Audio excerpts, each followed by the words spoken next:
우리가 들은 대로 만군의 여호와의 성, 우리 하나님의 성에서 보았나니 하나님이 이를 영원히 견고하게 하시리로다. 하나님은 영이시니 예배하는 자가 신령과 진정으로 예배할지니라.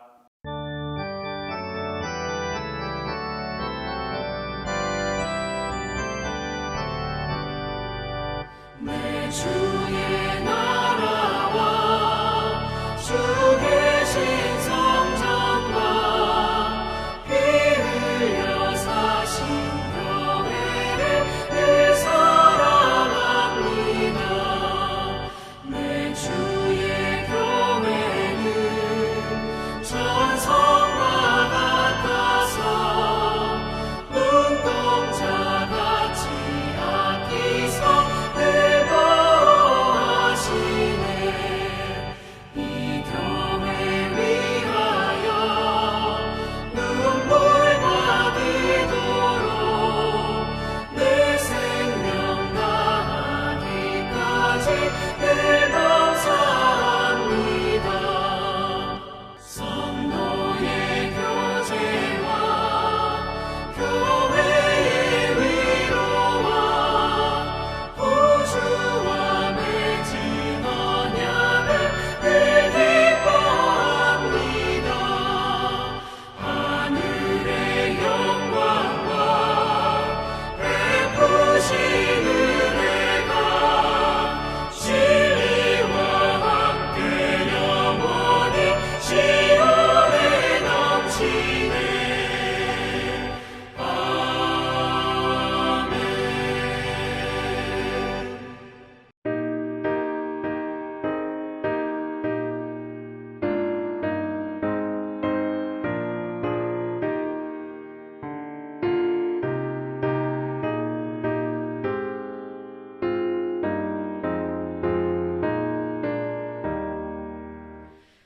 교회에 잠됐더니 우리 주 예수라.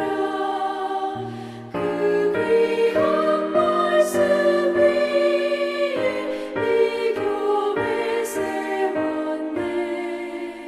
주 예수가 믿어서 피 흘려 샀으니 땅 위의 모든 교회 주님의 신부라.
사랑의 하나님, 저마다의 공고한 삶 가운데 허덕일 때 주께서 주의 전을 사모하는 마음을 주시고 예배로 불러주셔서 예배 가운데 힘을 얻고 지난 3일을 살게 하시니 감사합니다.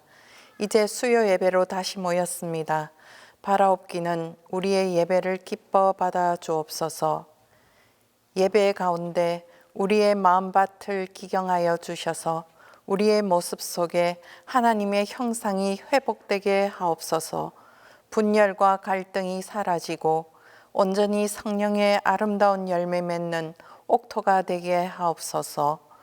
모든 어둠이 예수 그리스도의 이름 앞에 소멸되고 생명의 역사가 있게 하옵소서. 번잡하고 혼돈된 세상을 살아갈 때에 우리의 인생이 말씀과 성령의 인도를 받아 살도록 축복하여 주옵소서.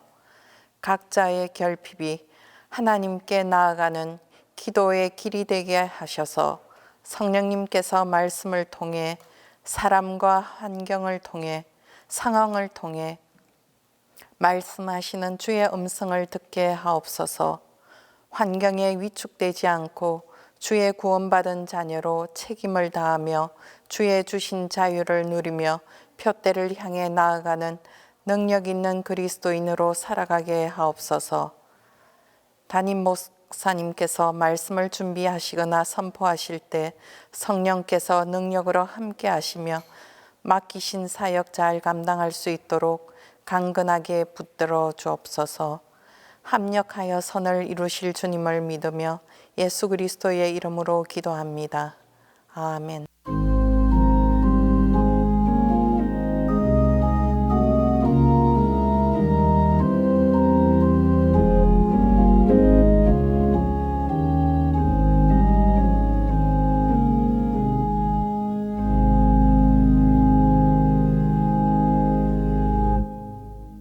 오늘 우리에게 주신 하나님의 말씀은 학개 2장 6절에서 9절입니다. 구약성경 학개 2장 6절에서 9절입니다. 만군의 여호와가 이같이 말하노라. 조금 있으면 내가 하늘과 땅과 바다의 육지를 진동시킬 것이요 또한 모든 나라를 진동시킬 것이며 모든 나라의 보배가 이르리니 내가 이 성전의 영광이 충만하게 하리라. 만군의 여호와의 말이니라. 은도 내 것이요 금도 내 것이니라. 만군의 여호와의 말이니라. 이 성전의 나중 영광이 이전 영광보다 크리라. 만군의 여호와의 말이니라. 내가 이곳에 평강을 주리라. 만군의 여호와의 말이니라.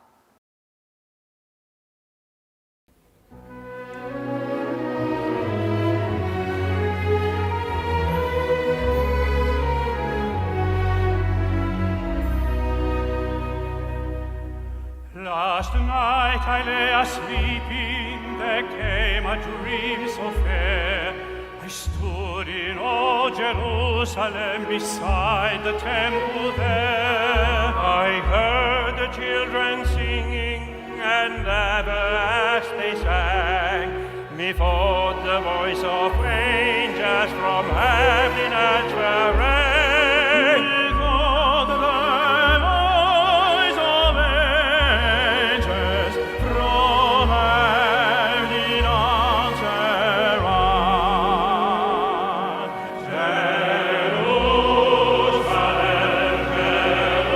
Jerusalem, Jerusalem, lift up your gates and sing, Hosanna in the highest, Hosanna to your King.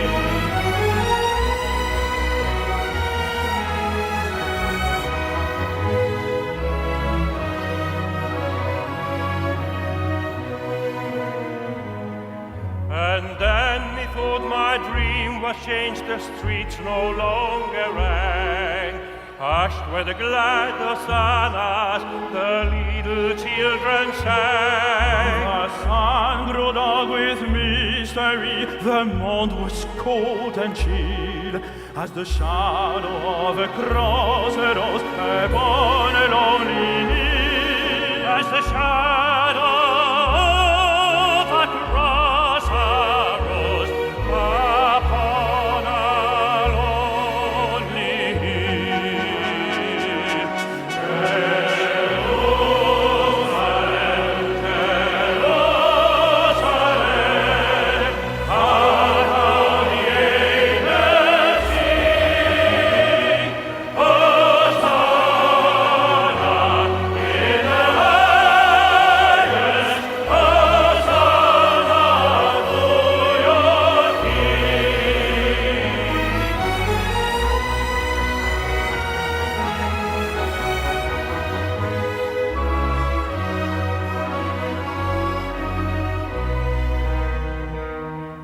And once again the scene was changed, new earth I seemed to be. I saw the holy city beside the tideless sea. The light of God was on its feet, the gates were open wide, and all who would might enter, and no one was denied.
열두 예언자 이야기 10번째 시간 학계 예언자입니다.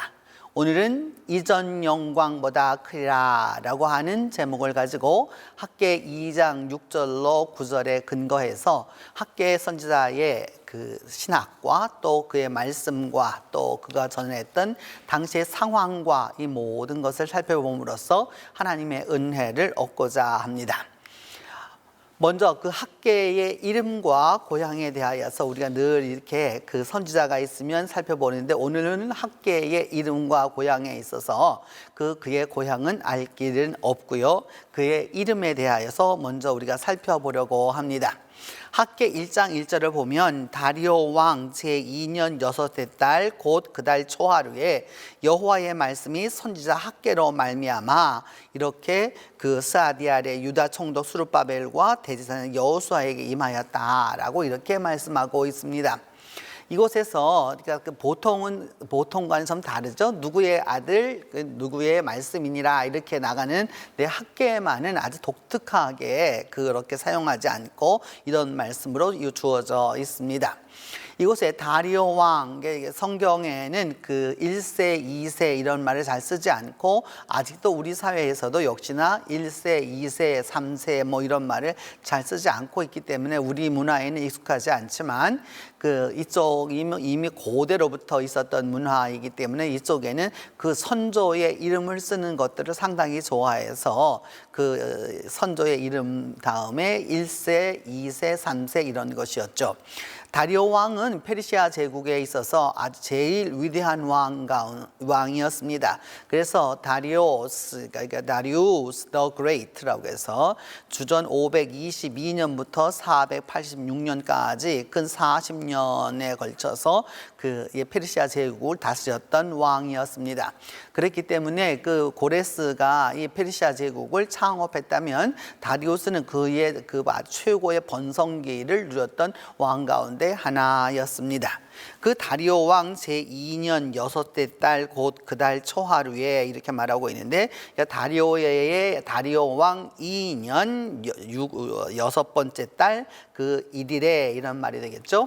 성경에서는 여러분 그 연도를 쓸 때 1년, 2년을 썼을 때 그 즉위하는 연도를 1년으로 볼 때가 있고요. 또한 어떤 때에는 그가 지나고 나야 1년이라고 만 1년이 지나고 나야 1년이라고 말할 때도 있기 때문에 그 연도에는 너무나도 이 숫자나 이런 부분은 약간 좀 여러분 관용적으로 보시고서 시작하시면 좋겠습니다. 선지자 학계를 말하기 이전에 이미 다리오를 말했기 때문에 우리가 그 다리오에 대하여서 알아두어야 합니다. 이 다리우스 the Great라고 하는 그래서 역사는 다리우스 1세라고 보통 이야기하는데 그의 그 다리오라고 하는 그 이 이름이 여러분 그러니까 그 저렇게 쐐기 문자로 되어 있지만 사실은 저거는 페르시아어를 갖다 아카드어로다가 이렇게 옮겨 놓은 것인데 다리우스는 그 페르시아 사람입니다. 그러니까 페르시아와 메소포타미아와 이것이 꼭 같지 않습니다, 여러분. 그 사이에는 그 자르고스라고 하는 아주 큰 산맥이 있어서 이쪽 문화와 이쪽 문화가 동일 문화도 있지만 또 그렇지 않고 다른 문화도 있기 때문에 역사적으로 본다면 그 이 바벨론 제국을 넘어서는 그 제국을 다스렸기 때문에 역사상으로 본다면 가장 큰 제국을 다스렸다라고 할 수 있는데 그 다리우스라고 하는 그 이름은 다라야라우스입니다. 근데 이 발음이 다라야라우스라고 하는 것을 저도 페르시아를 전공하지 않았기 때문에 발음하기가 참 어려운데 이 다라야라고 하는 말은 우리말로 하면은 가진 자, 주인 자, 홀더라는 뜻이죠. 이렇게 그러고 그다음에 와우라고 하는 말은 와우라고 하는 말은 선이라는 뜻입니다. 그러니까 선의 소유자 또 내지는 다른 말로 표현하면 모든 것을 가진 자, 가장 아름다운 자, 뭐 이렇게 번역할 수 있는 그런 뜻이 될 수 있습니다. 그래서 이런 이름을 갖고 있었던 그 다리오는 어떤 인물이었는지를 알기 위하여서 보면은 이 베이스툰에 있는 그 다리오의 정말 얼굴입니다. 이 베이스툰이라고 하는 것은 그 베이스툰이라는 큰 암벽이 있는데 이 암벽에 가면 이 페르시아라고 하는 나라는 우리는 여러분 제국을 한다고 그러면 통일한다고 그러면 하나를 만드는 것을 통일이라고 자꾸 생각하는데 이쪽의 문명은 다릅니다. 여기에서의 그 통일이라고 하는 것은 제국을 넓혀가지만 각각의 문화와 언어는 그대로 다 보존하는 것이기 때문에 우리하고는 상당히 다르다라고 할 수 있습니다. 중국도 천하 통일을 한다라고 말하면 그 통일이라고 하는 것은 하나를 만든다는 뜻이 아주 강하게 되어 있는데 이들은 하나를 말하기보다는 소위 어떤 부분이 강하다고 말할 수 있냐면 diversity in the unity라고 말할 수 있습니다. 그러니까 통일성 속에 다양성을 많이 추구하는 바로 그런 것이었고 또 페르시아 제국은 그 부분이 아주 강했던 부분이었습니다. 522년에 등극했고요. 이렇게 주전 522년에 등극해서 그의 삶이 이제 486년까지 이어지게 되는데 이 다리우스의 그 얼굴을 우리가 지금 현재 보고 있다라고 할 수 있습니다. 이 페르시아 제국이라고 하는 것은 얼마만큼 큰 제국이었느냐 하면 지금 여러분이 보시는 대로 이렇게 인도까지 이르는 인도에서부터 또 쭉쭉 가서 헬라 쪽까지 이르고 그 다음에 이집트까지 이르게 되는 당대 인류 역사로 보면 최고의 그 제국이었습니다. 이 넓은 제국이었기 때문에 아주 가장 큰 제국이었기 때문에 각 그 지방의 언어와 문화와 이 종교를 다 인정해주는 바로 그런 곳이었고 이 페르시아 페르시아 제국을 일컬어서 아케메니드 왕조라 이렇게 말하게 되는데, 여러분 지금 그 파랗게 점이 뚝뚝뚝뚝 이렇게 찍혀져 있는 것은 뭐냐면 조공을 드리는 그 조공의 양을 말하는 겁니다. 그래서 이만큼 이 큰 지역을 다스리는 바로 그런 지역이었다라고 할 수 있고, 이 페르세폴 이 왕궁도 그러기 때문에 수도가 한 곳에 있을 수가 없습니다. 우리는 수도를 한 군데라고만 생각하지만 여러분 이게 수도가 하나가 아니에요. 그리고 가까운 나라 중국을 보시면 여러분 중국에는 수도가 4군데가 있잖아요. 이렇게 크게 보면 여러분 이게 북경 현재 지금에 있는 그 베이징이라고 말하는 북경이 있는 거잖아요. 북쪽 수도가 있다는 뜻이죠. 거기에 비하면 그게 북쪽이 있으니까 남쪽에 당연히 난징이 있겠죠. 남경이 있는 겁니다. 남쪽 수도가 있는 거고요. 서쪽으로는 그래서 서쪽에 있는 수도는 서안이라고 이미 얘기하고 있고, 동경은 이 카이풍 해가지고 개봉이라고 해서 이게 동서남북에 이게 수도를 다 두었던 것이죠. 그래서 한 수도를 두어서 한 곳에만 있는 것은 작은 나라이고, 이렇게 수도를 여러 군데 두어가지고서 그 나라를 다스려가는, 우리로서는 조금 이해하기 어렵지만은 좀 상이한 문화다 할 수 있습니다. 페르세폴리스에 있는 그 다리오의 궁전 가운데 하나를 볼 수 있습니다. 그래서 이와 같은 여러 가지 지역에 수사에도 있었고요, 페르세폴리스에도 있었고요, 또 다른 여러 지역의 궁궐들이 많았습니다. 이 위대한 나라, 이 다리오가 살았던 바로 이제 그런 곳이었는데, 그 시대에 학계라고 하는 예언자가 있었습니다. 학계는 히브리 말로 하면 가까이라고 이렇게 말할 수 있는데, 가까이라고 하는 말은 이는 소유격 나이란 뜻이고, 그래서 나의 절기라고 하는 건 종교와 연관되어 있다라고 하는 걸 알 수 있죠, 여러분. 그래서 예전 사람들에게 있어서 그 절기라고 하는 것은 무슨 절 하면은 그때를 기다리게 되고 그때를 준비해야 하고 그 모든 것을 함께하는 그런 때이기 때문에, 이 나의 절기라고 하는 이름을 쓴 것을 딱 보면 학계의 선지자는 다른 선지자와하고는 달리 성전과 연관되어 있을 가능성이 아주 높다라고 하는 게 그의 이름에 이미 나타나 있다라고 할 수 있습니다. 그래서 이런 이름을 갖고 있는 이에게 그 본인만 말하는 것이 아니라 앞에 여러 그 총독도 이야기하고 대제사장도 이야기하고 이렇게 말을 합니다. 그러니까 스아디엘의 아들 유다 총독 수룹바벨과 이런 말을 말하고 있는데, 그러니까 스아디엘의 아들 그 유다 총독 수룹바벨 이런 말이 나와 있는데, 이 스아디엘의 아들 총독 수룹바벨, 스아디엘이라고 하는 말은 엘은 그 하나님이라는 뜻이죠. 그 다음에 샤알이라고 하는 말은 물어보았다라는 뜻이죠. 그래서 내가 하나님께 물었다라고 하는 이런 뜻이 있는 거죠. 그러니까 신앙적 이름이라고 할 수 있습니다. 그러니까 하나님에게 내가 이것을 갖다가 여쭈어 보았다라고 하는 뜻인데, 그의 아들 누구였느냐 하면 유다의 총독이었던 수룹바벨이라고 말하고 있습니다. 수룹바벨 이라고 하는 말은 자바르라고 하는 말하고 바벨이라고 하는 말을 합쳐놓은 말인데, 자바르라고 하는 말은 태어났다는 뜻이고요, 바벨은 바벨이라는 뜻입니다. 바벨론이라는 뜻인데, 그러니까 스하디엘의 아들 수룹바벨, 그러니까 수룹바벨은 어디 이 사람이냐 하면은 그 바벨론의 태생이다라고 하는 그 이름을 갖고 있는 거죠. 그냥 그 이름 자체가 이미 바벨론 태생이라는 뜻입니다. 우리로서 생각해 보면 그냥 바벨론에서 태어났구나 생각하는 게 아니죠. 총독의 이름이라는 뜻입니다, 여러분. 총독의 이름이 수룹바벨이라고 하는 것은 그 이름 자체가 이미 이 바벨론 출신이라고 하는 것을 아주 강력하게 말하는 것이죠. 꼭 우리로 말한다면 이런 거 같겠죠. 우리 총독이 왔는데, 일본의 총독이 왔는데, 일본 총독이 왔었을 때 우리만 이름으로 쓰는 것이 아니라, 여러분 여러 가지 여러 총독들이 있었잖아요. 우리나라에 왔었던 총독들이 일본 사람이라고 하는 것을 아예 딱 나타내주는 바로 그런 거와 같다고 할 수 있습니다. 더불어서 그 여호사닥의 아들 여호수아가 있었다라고 하는데, 여호사닥이라고 하는 말은 여호라고 하는 말은 야훼라고 하는 말이고요. 그 다음에 그 사닥이라고 하는 말은 세데크라고 하는 그 의라고 하는 말이죠. 그래서 여호와는 의로우시다라고 하는 그 사람의 아들이었던 대제사장 여호수아에게 이렇게 말씀하고 있습니다. 그러니까 정치와 종교를 다 아울러서 이야기하고 있는 것이죠. 그러니까 정치와 종교를 다 아울러서 이들에게 임한 학개라고 하는 사람의 그 말씀이다. 학개에게 임한 여호와의 말씀을 이제 전하게 됩니다. 이렇게 하기 위하여서는 여러분 당시 시대적인 배경을 좀 볼 필요가 있겠죠. 그 시대적인 배경을 보게 되면 539년에 주전 539년에 페르시아가 바벨론을 점령합니다. 물론 이것이 성경에 나타난 고레스가 드디어 이제 그 바벨론을 점령함으로써 바벨론이라는 나라는 완전히 이제 사라지게 됩니다. 그렇게 되자 538년 고레스는 559년부터 530년까지 재위했는데 그 19년 그러니까 20년간 재위했는데 이 고레스는 포로 귀환령을 내리게 됩니다. 이거는 유다인들에게만 내린 것이 아니라 그 바벨론의 포로로 잡혀왔었던 그 수많은 민족들로 하여금 다시 돌아가도록 이렇게 하게 되었습니다.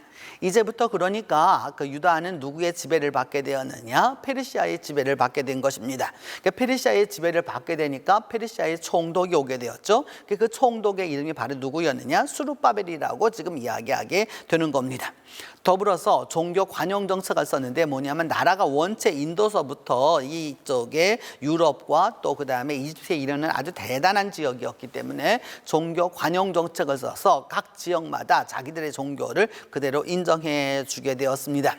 그런데 530년에 고레스가 피살을 당하고 맙니다.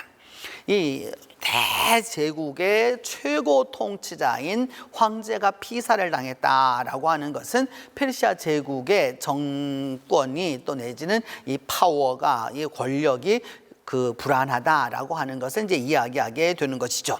그래서 종교적으로 보면 관용 정책을 써서 이제 돌아가라라고도 얘기하고 그 돌아가라는 것은 그냥 단순히 돌아가라는 것을 말하는 게 아닙니다, 여러분. 언제나 이렇게 그 돌아가라라고 이렇게 얘기했었을 때에는 그 뒤에는 그것을 서포트하겠다라고 하는 의미가 있는 것이기 때문에 이 황제가 곧 죽었다라고 하는 것은 이런 정책을 추진하던 황제가 죽었다. 결국 그것에 대한 그 서포트, 보조나 이 모든 것들이 시작되었다가 중단되었다라고 하는 것을 의미하게 됩니다. 여러분이 자세히 보실는지 몰라도 이것이 그 알케미드 왕조를 보여주고 있는데 그 위에 보면 이게 왼편에서 네 번째가 바로 그 고레스 2세입니다. 그러니까 우리가 흔히 말하는 고레스죠. 그러니까 고레스 1세가 있었죠. 그에게는 할아버지였죠. 할아버지의 이름을 그대로 썼습니다. 그래서 고레스가 고레스가 있고 난 다음에 고레스가 암살을 당하고 나서 그 다음에 캄비세스라고 하는 그 왕이 올랐다가 그 다음에 다시 그 왕이 이제 다시 또 바뀌게 되죠. 이거 1년도 못 가는 왕이었고, 그리고 나서 그것을 다 정권의 불안함을 다 하고 나서 정권을 다시 잡은 사람이 중간에 있는 다리우스 1세입니다. 이것을 보다 더 제가 좀 더 깔끔하게 이렇게 좀 해갖고 왔는데, 고레스가 550년부터 530년 사이에 이게 재위해서 돌아가라고 했던 것은 538년 혹은 537년으로 말하게 되는데, 그때 돌아가라고 얘기했었을 때 그 회귀하고 난 다음에 그가 암살을 당하고 나서 캄비세스가 왕위에 올라서 8년 내지 9년을 다스렸고요. 바리아가 왕위에 올라서 1년을 다스리지 못했습니다. 그리고 난 다음 다리오가 드디어 이제 왕위에 오르게 되어서 그 이제 보면 한 40년 가깝게 다리우스에서 그 다리우스 대제라고 이렇게 보통 말하게 되고, 그 다음이 이제 성경이 말하는 아하스에로스가 나오게 됩니다. 그 영어로는 헬라 사람들은 케르케스라고 보통 말했었던 아하스에로스가 나오게 돼요. 그 다음에 아닥사스라스 1세가 이제 나타나게 되는 겁니다. 여기까지 약 한 90년간의 내지는 한 100년 동안의 그 이 역사를 가지고서 이런 배경 하에서 학계를 우리가 보아야 합니다. 고레스 칙령은 언제 이루어졌느냐 하면 드디어 537년 혹은 538년 연도에, 제가 여러분 그 연연해 하시지 말라고 그랬죠. 이 사람들이 쓰는 연도는 다르기 때문입니다. 음력과 양력을 섞어서 쓰기 때문에, 또 그러기 때문에 이것이 현재의 역으로 봤을 때는 7년을 낼 수도 있고 8년이 될 수도 있기 때문에 그러합니다. 에스라 1장 2절을 보면 바사왕 고레스라고 말하면서 그가 온 나라에 공포를 하면서 조서를 내려 말하기를, 고레스는 말한다. 하나님 여호와께서 세상 모든 나라를 내게 주셨고 나에게 명령하사 유다 예루살렘의 성전을 건축하라. 그러니까 유대인들 입장에서는 뭐냐면 유대인 돌아가서 이제 이렇게 하라라고 하는 고레스의 칙령을 얻게 되었다라고 하는 것이죠. 그 고레스의 칙령이 실제적으로 남아 있습니다. 런던에 가면 영국 박물관이 있는데 이 고레스가 있었던 그 칙령의 전면이죠. 우리는 여러분 조서를 가지고 말을 갈아타고서 가면서 이것을 전하도록 했습니다. 근데 이분들은 나라가 원체 넓었기 때문에 그것을 글씨를 쓰기가 어려워서 어떻게 하느냐, 저와 같이 만들어서 이렇게 동그랗게 이렇게 만들어 가지고서 그 실린더형처럼 이렇게 만들어 가지고서 그 사이를 끼워 가지고서 저렇게 가서 그 다음에 뭘 하면 되느냐면 진흙에다 적어서 굴리게 되면 그 글씨가 전부 다 나오게 되어서 그 지역마다 그것을 할 수 있도록 만들었던 거죠. 나라가 넓으면 고대인들도 다 이렇게 전달하는 방법들이 여러 가지가 있었던 것입니다. 그래서 이것은 고레스의 그 칙령의 전면이고요. 그 후면을 보면 이렇게 될 수 있습니다. 그 후면은 바로 요와 같은 것이죠. 이거 조금 전에 보신 것이, 여러분들이 보신 것이 앞면이라면 이것이 측면입니다. 그러면 이 글씨들이 다 어떻게 쓰여진 것이냐라고 하는 것을, 그것을 갖다가 이게 다 필사본으로 만들어서 하나하나 글씨를 전부 다 이걸로 해서 이 뜻이 무엇인지를 이제 알게 된 것이죠. 결국 그래서 이것은 1934년에 이르러서야 완전히 이것이 해독이 되게 됩니다. 이렇게 해독이 되게 되어서 이때에 고레스가 드디어 무엇을 하였느냐 하는 걸 알게 되느냐면 종교 관용 정책을 하였구나 하는 것을 알 수 있습니다. 에스라 3장 7절을 보면 이렇게 함으로써 석수와 목수에게 돈을 주고, 그래서 여러 사람들에게 그거 해서 그 레바논에서부터 그 백향목을 들여다가 요빠 해변에서부터 이렇게 쭉 운송해서 예루살렘까지 가져 올라가게 만들었습니다. 왜냐하면 이렇게 하였을 수 있었던 이유는 바로 에스라 6장 3절로 4절을 보면 그 고레스 칙령에서 뭐라고 말했느냐 하면 그 경비는 다 왕실에서 내리라, 이렇게까지 말을 했습니다. 왜냐하면 그만큼 고레스가 이런 종교 관용 정책에 있어서 아주 그 대단한 힘을 발휘했던 것을 알 수 있습니다. 이것이 그 당시의 국제 정세였다면 국내적으로는 학계 당시에 국내를 보면 어떠했느냐, 이제 바벨론에서 돌아온 귀향민들이 있습니다. 그 귀향민들이 있습니다. 가서 한 50년 동안 살았었던 그 귀향민들이 돌아오게 되었고, 또 그 사이에 이미 이제 이곳에 살고 있었던 한 50년 동안 더 살았던 토착민들이 아직까지 있습니다. 잡혀가고 나서 그 다음에 이 땅을 차지해서 살았던 사람들이 있었던 것이죠. 이게 또 그 외국에 가 살았던 그 사람들은 그곳에 가서 자기들은 고생했다고 생각했고, 그 바벨론에 가서 이렇게 여러 가지로 어려움을 당했었지만 그것을 모든 걸 디디고 돌아와서 다시 복구하기를 원했던 사람들이었고요. 이것에 남아있던 토착민들이라고 하는 사람들은 뭐냐면 현실에 적응해서, 이미 현실에 적응해서 바벨론에 의해서 이미 지배를 받았고 이제 페르시아에서 지배를 받고 있는 사람들이었기 때문에 현실 적응파라고 할 수 있습니다. 그러니까 귀향민이 현실을 개혁하려고 했다면 토착민들은 현실에 적응하는 그런 사람들이었던 거죠. 결국은 그래서 돌아오는 귀향민들은 성전을 세우려고 했고요. 성전을 왜냐하면은 당연히 황제의 칙령을 갖고 오기 때문에 당연히 세우려고 하였지만은 그 토착민들은 그것을 반대했습니다. 왜냐하면 굳이 그 성전을 세울 필요가 무엇이 있겠는가? 이미 있는 이 페르시아의 신들을 섬겨가면 되는데, 그런 사람들이었고, 그 다음에 이곳에 성전을 세우려고 하는 이들과 또 뭐냐면 그 성전을 세우려고 하는 사람들이 있었던 사람들 있는 반면에 성전을 내버려 두고 사치만 하는 사람들도 있었습니다. 그러니까 성전을 세우는 사람이 있는 반면에 자기만 사치하는, 성전을 무시하는 그런 사람들도 있었던 거죠.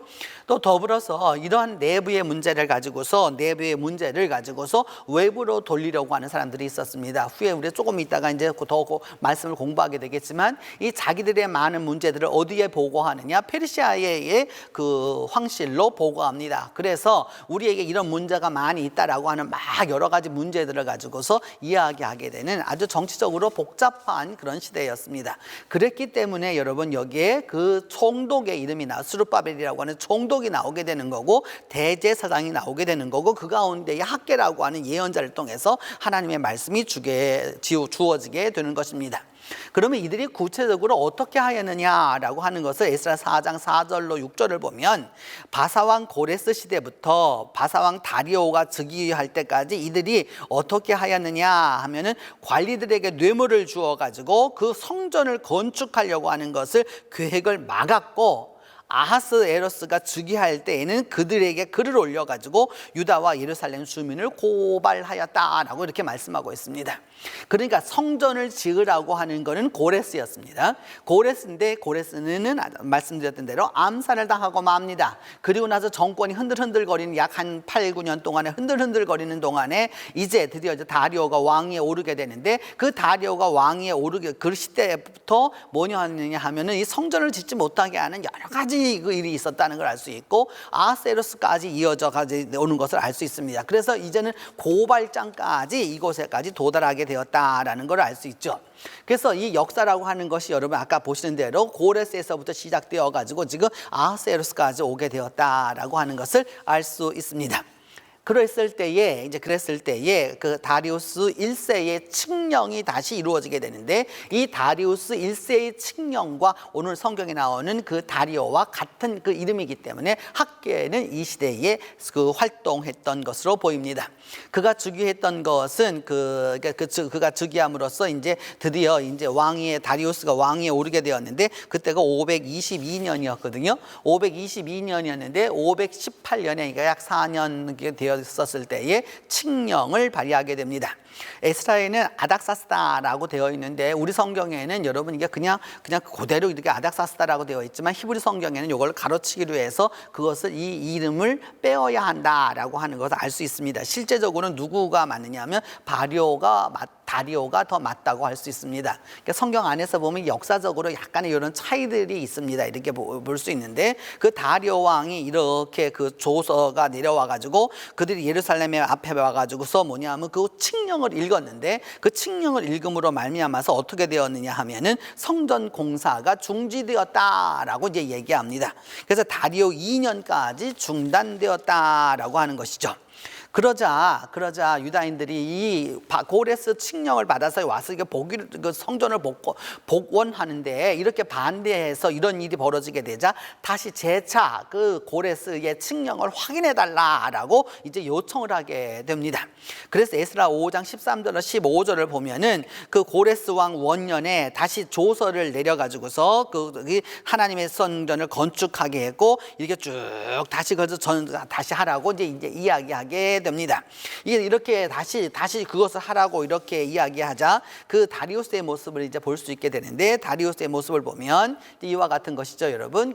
이게 베이스툰에 있는 다리우스의 모습이 중간에 딱 이게 있고, 그 말들이 페르시아어와 그 다음에 엘라모어와 이렇게 쭉 쓰여져 있어서 이 말 때문에 결국은 뭐냐면은 그 쇠기 문자들을 우리가 다 해석할 수 있도록 되었습니다.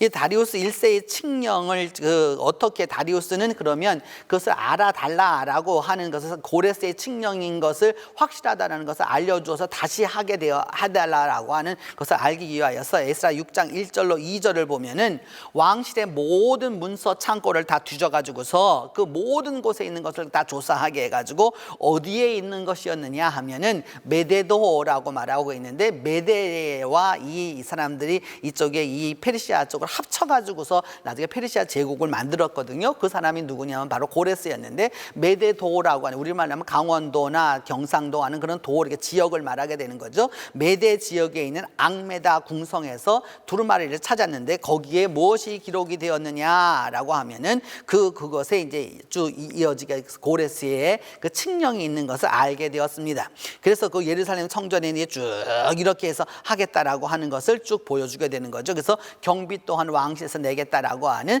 고레스의 칙령을 받아서 이제 드디어 다리오도 이제 뭐냐 하면은 이제 이 칙령을 확인해서 이제 드디어 공사를 다시 재개하게 됩니다. 그래서 에스라 6장 6절로 7절과 15절에 보면, 그래서 이것을 가지고 와가지고서 다시 그 고레스의 칙령을 찾아서 다리오의 칙령을 받아가지고 다시 돌아와서 성전을 건축해서 성전 일을 언제 끝내게 되었느냐, 다리오 왕 제6년 아달월 3일에 성전 일을 끝냈다라고 말하고 있습니다. 그러니까 여기서 성전 일을 완전히 끝냈구나 이렇게 생각하면 안 되고요, 여러분. 그러니까 어쩔 수 없이 이렇게 서로 반대하는 반대파가 있고 또 그것을 원하고 그것을 해야 한다라고 하는 사람들이 있어서 이 가운데에서 이 일을 행하면서 드디어 이제 그 다리오 왕 제6년에 이르러서야 이 일이 이루어지게 되었습니다. 고레스가 538년에 돌아가라고 해서 그 칙령을 가지고 와서 기초석을 놓았다가 또 반대해서 다시 알려달라고 했다가 또 이렇게 세월이 흐르고 난 다음에 가서야 드디어 이제 성전 일이 끝나게 된 것이죠. 에스라 4장 11절로 13절에 보면은 이들이 얼마만큼 반대했느냐 이렇게 반대했습니다. 거기에 보면은 만일 이 성읍을 예루살렘을 건축하고 예루살렘 성곽을 완공하면 유대인들은 다시는 조공과 관세와 통행세를 바치지 아니할 거기 때문에 페르시아에게는 손해가 될 겁니다. 라고 이렇게 그들에게 편지를 보내어서 서신을 보내어서 이 성전 일을 할 수 없도록 만들었던 것이죠. 이런 상황이었기 때문에 이 상황이 이렇게 상당히 어려운 이런 시대를 쭉 살아가면서 아닥사스라스 1세의 칙령을 이제 458년에 한참 뒤에 이제 받게 되는데 그때 유명한 여러분들이 알고 있는 에스라를 만나게 됩니다. 아닥사스라 왕이 내린 조서의 초본이 이러하다라고 말해서 그 초서가 나오게 되는 것이죠. 7장에 보면은 그것이 나오게 되는데 7장 12절로 13절에 보면은 이제 드디어 뭐냐면 이제 사람들도 다 돌아가라. 예루살렘으로 올라갈 뜻이 있는 자는 누구든지 다 돌아가라 라고 얘기하고 에스라 9장 9절이 되었었을 때 읽어보면 거기에 보면은 드디어 이제 돌아와서 우리 하나님의 성전을 세우게 하고 무너진 걸 수리게 하게 해서 드디어 우리에게 울타리를 주셨다라고 이제 에스라가 이야기하게 됩니다. 이때도 다시 성전이 아직까지 복원이 완전히 되지 못했기 때문에 일부를 이때 또 복원해 가는 것을 알 수 있습니다. 그러다가 주전 449년에 이 일을 알게 되는 사람이 누구냐 하면은 느헤미야입니다. 그러니까 느헤미야가 돌아와서 드디어 이제 아닥사스다 왕이었는데 1세였는데 449년 제12년 기스루월에 쭉 어떻게 형편이 어떠냐라고 말하자 성전이 다 무너지고 성문들은 불탔고 이 어려움이 있었습니다라고 이제 이렇게 말하자 느헤미야 6장 15절로 16절에 보면은 성벽을 이제 완성하게 되는 것이죠.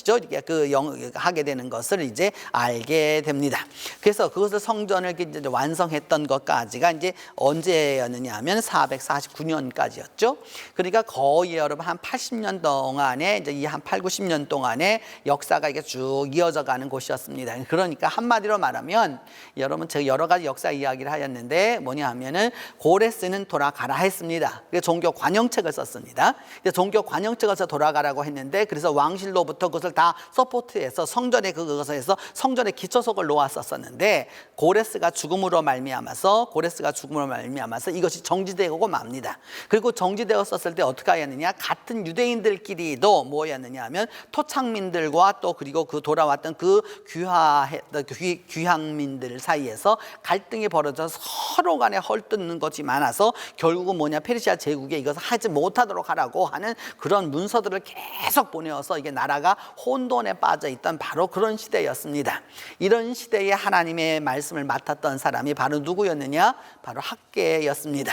학개는 그래서 학개의 이야기를 이렇게 보게 되면은 학개의 이야기는 바로 그래서 크게 나누고 딱 두 장이거든요, 여러분. 딱 두 장인데 그 두 장 또 1장과 2장에 대한 내용을 이렇게 쭉 보면은 1장은 뭐냐 하면은 성전을 지으라라고 하는 내용입니다. 성전을 지으라라고 하는 거고 두 번째는 뭐냐 하면은 그 성전을 짓지 않고 여러 가지 문제가 이렇게 많았기 때문에 이제 성전을 짓게 되었었을 때 하나님이 주시는 축복과 소망이 이와 같을 것이다 라고 하는 것을 2장에서 이야기하고 많은 것이죠.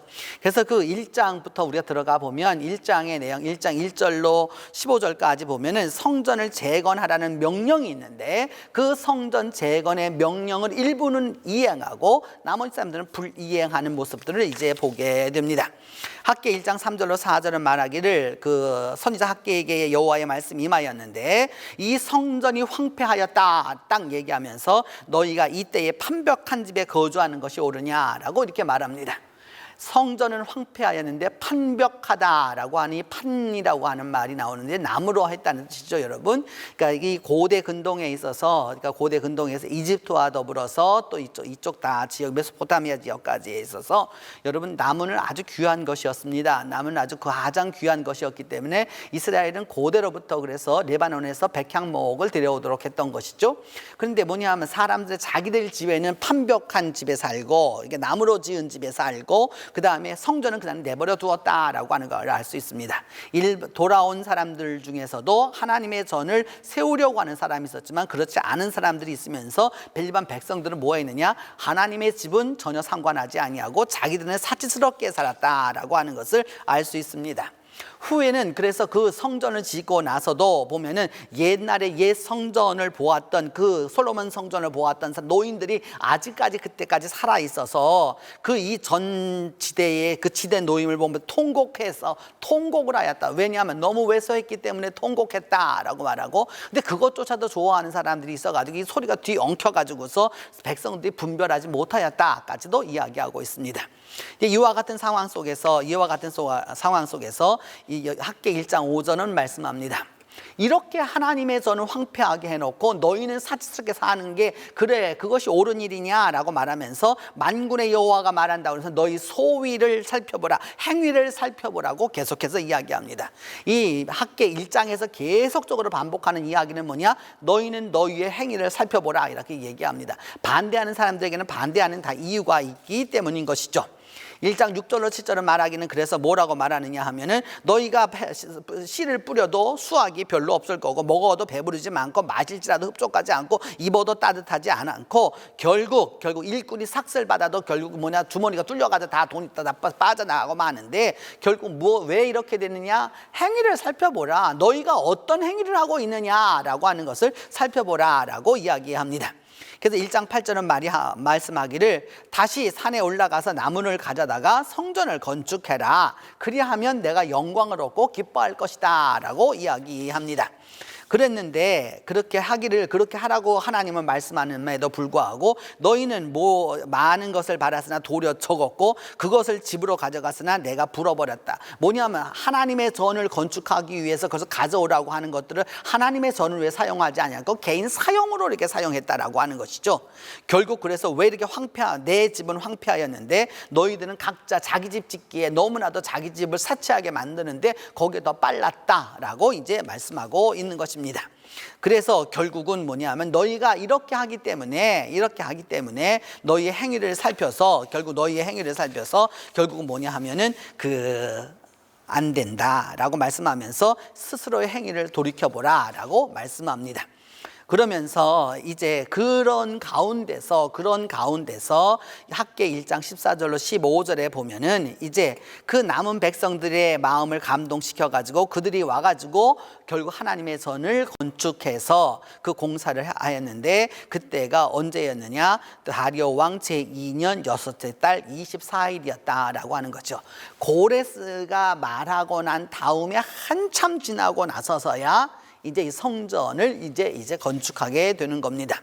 그래서 그 포로 후기에 성전이 이제 그 건축된 것을 갖다가 이제 그림으로 지금 후대에 와서 그려놓은 것인데 이와 같았을 것이 아닙니다. 사실 이것보다 훨씬 더 초라했었을 거고 별로 크지 못했을 것입니다.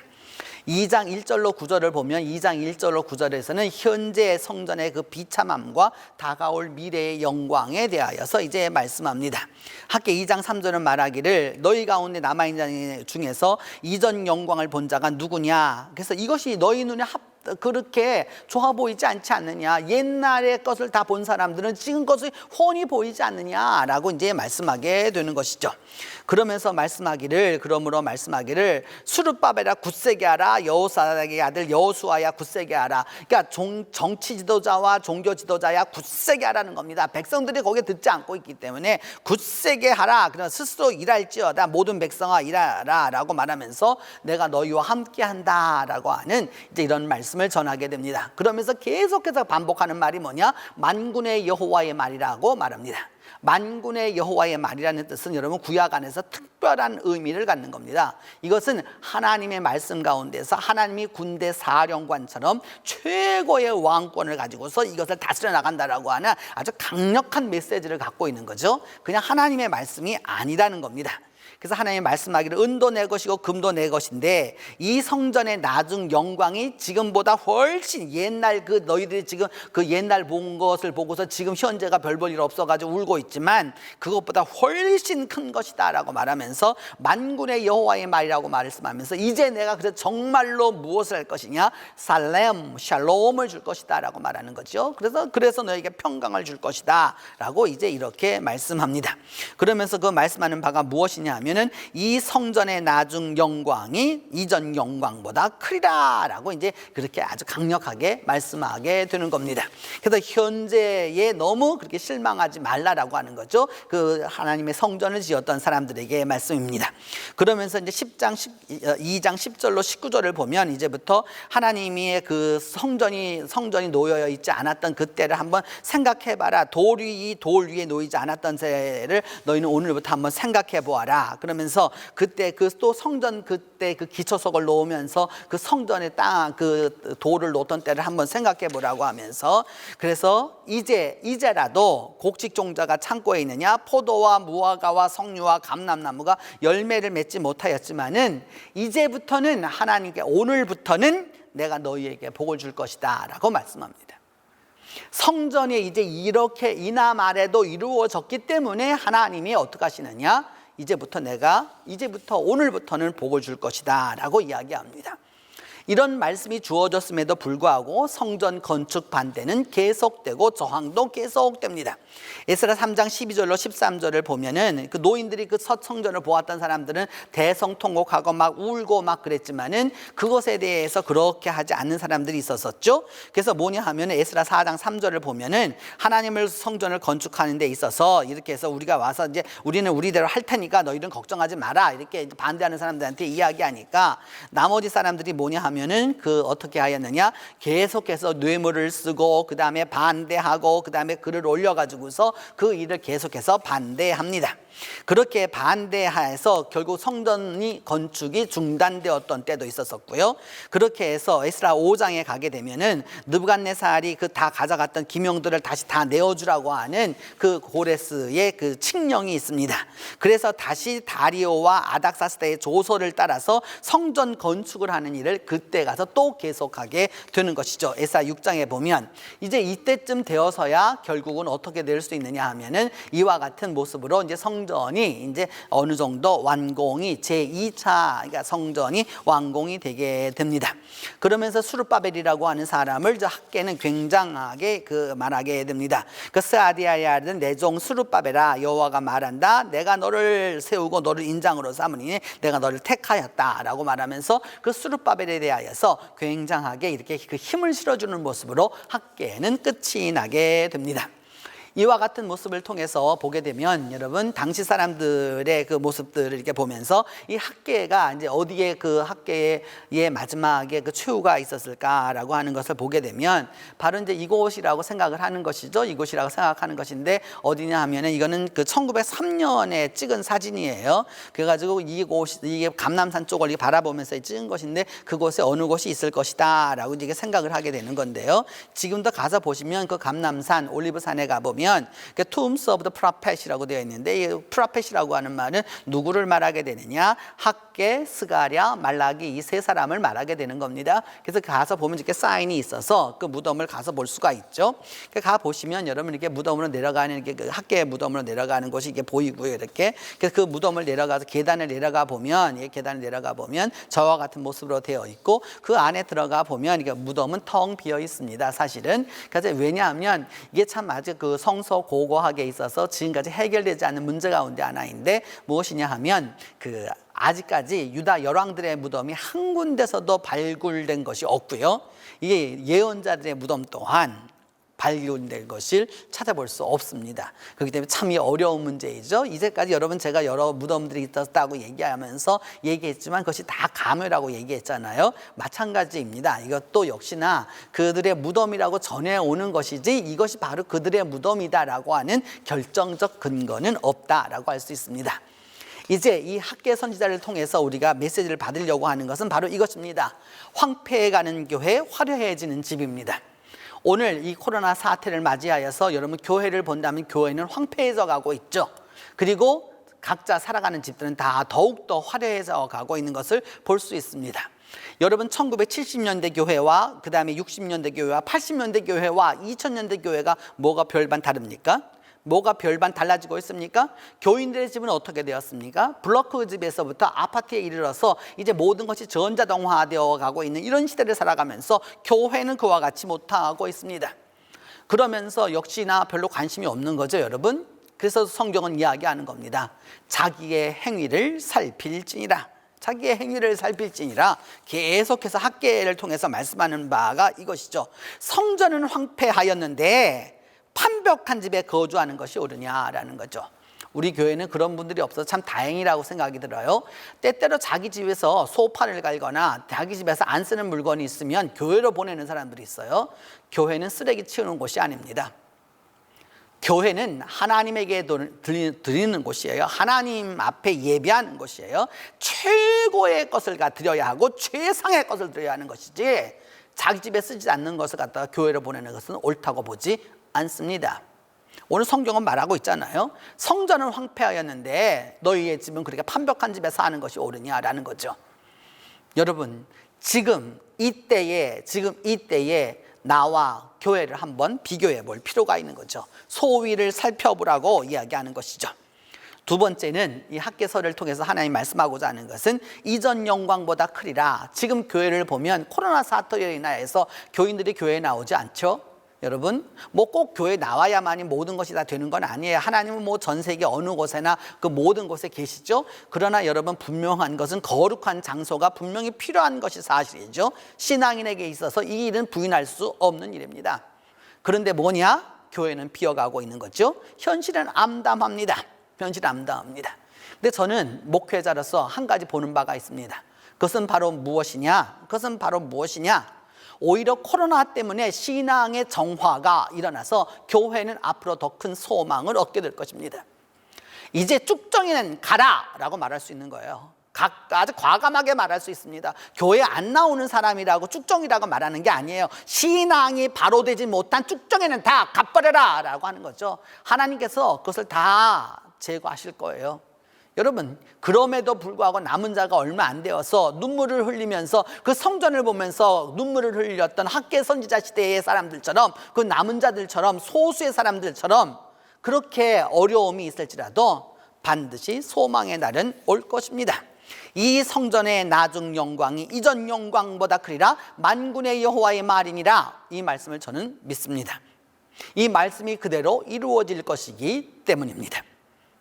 지금은 별 볼 일 없는 것 같아도 여러분 교회는 왕성해서 가게 될 것입니다. 어중이 떠중이 필요 없습니다. 껍데기도 필요 없는 거죠.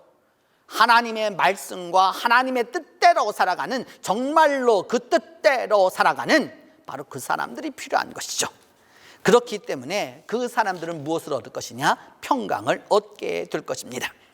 더불어서 그렇게 살아가는 그 사람들에게, 남은 자들에게 현실은 어렵고 힘들고 핍박과 고통이 있고 나름대로 다 이유가 있겠죠. 그런데 그것을 참고 인내하는 자들에게는 하나님은 말씀하는 거죠. 오늘부터 내가 복을 주리라 라고 말씀하는 겁니다. 오늘부터는 내가 너희에게 복을 주리라. 이제 하나님의 것을 멀리하였던 너희들하고는 상관없이 하나님의 것을 올바로 하고 하나님을 먼저 생각하고 하나님과 가까이 하고 하나님께 섬김을 받으려고 하고 하나님을 올바로 섬기며 나아가는 자에게는 하나님이 복을 주시겠다라고 말씀하시는 겁니다. 여러분, 이 코로나 시대에 한 번쯤 우리가 다시 한번 돌이켜보면서 학계의 선지자를 통해서 하나님의 말씀을 올바로 깨달아야 하는 것이죠. 하나님의 것이 우선입니다. 여러분, 백신이 사람을 구원하지 못해요. 그 백신 맞으면 모든 것이 다 될 것처럼 얘기하지만 여러분, 이미 백신이 안 되어서 3차 백신을 놓겠다라고 해서 이미 놓아가고 있잖아요. 그런데도 돌이키지 않는다면 언제 할 거예요, 여러분? 하나님의 심판의 날이 올 수밖에 없는 것이죠. 그리고 그 하나님의 일을 끝까지 반대하는 자, 하나님의 뜻 안에서 하나님이 제거하실 겁니다. 그렇기 때문에 하나님 안에서 올바로 나아갈 수 있을 때 뭐냐? 하나님이 주시는 소망을 갖는 자가 그 이전 영광보다 더 큰 영광을 보는 은혜가 함께하게 될 것입니다. 기도합니다. 하나님 아버지, 2500여 년 전 학계 시대와 별로 다르지 않은 시대를 살아가고 있습니다. 주님, 여러모로 어렵고 여러모로 힘들고 여러모로 의견이 나누어져서 하나님의 것을 멀리하는 시대를 살아가고 있습니다. 주님, 이 나라와 이 민족을 불쌍히 여겨주시고 이제라도 하나님 앞에 올바로 돌아서게 하여 주시고 이전 영광이 그 앞으로 다가올 영광보다 훨씬 더 큰 것임을 깨닫게 하여 주옵소서. 이전을 기억할 것이 아니라 이후에 올 소망을 기억할 수 있도록 하나님이 함께해 주시옵소서. 그리함으로 말미암아 오늘부터는 내가 복을 주시겠다라고 하시는 하나님의 말씀이 우리 가운데 이루어질 수 있도록 하나님 도와주시옵소서. 우리 주 예수 그리스도의 이름으로 기도하옵나이다.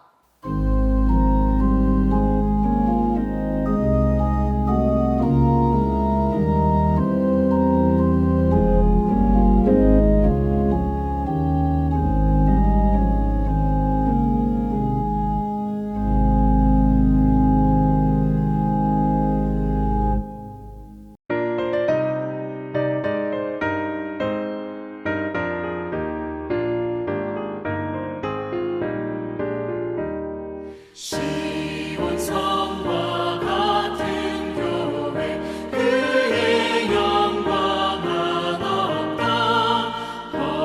허락하신 말씀대로 주가 친히 세웠다.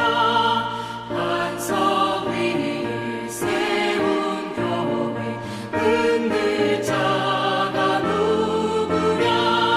모든 원수의 원사도 아무 근심 없도다. 생명샘이 솟아나와 모든 성도 마시니 언제든지 흘러넘쳐 부족함이 없도다.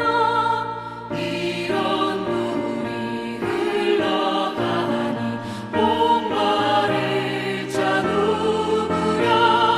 주의 은혜 풍족하여 넘치고도 넘친다.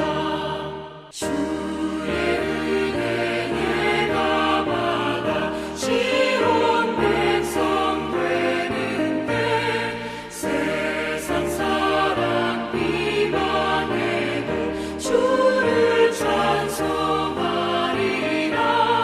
세상 얻은 모든 영광 아침 안개 같으나 주의 자녀 받을 복은 영원 무궁하도다.